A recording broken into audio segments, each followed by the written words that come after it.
Plutonomy, as the banks like to call it, but a small percentage of the world's population that's gathering increasing wealth. What happens to American consumers is much less a concern, because most of them aren't going to be consuming your products anyway, at least on any major basis. Your goals are profit in the next quarter, even if it's based on financial manipulations, high salary, high bonuses, produce overseas if you have to, and produce for the wealthy classes here and their counterparts abroad. What about the rest?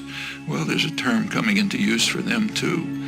They're called the precariat, precarious proletariat, the working people of the world who live increasingly precarious lives. And it's related to the attitude toward the country altogether.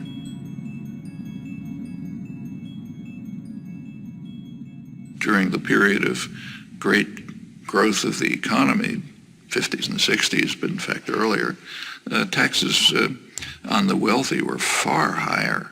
Corporate taxes were much higher. Taxes on dividends were much higher. Simply taxes on wealth were much higher.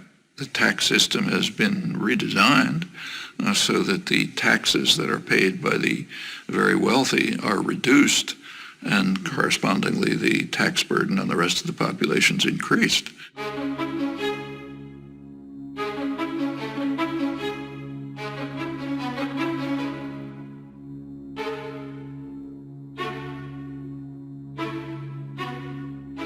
Now the shift is towards trying to keep taxes just on wages and on consumption, which everyone has to do, not say on dividends, which only go to the rich.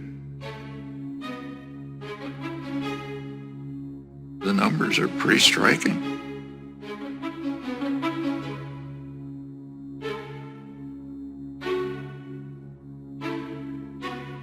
Now there's a pretext. Of course, there's always a pretext. The pretext in this case is, well, that increases investment and increases jobs. But there isn't any evidence for that. If you want to increase investment, give money to the poor and the working people. They have to keep alive, so they spend their incomes. That stimulates production, stimulates investment, it leads to job growth, and so on.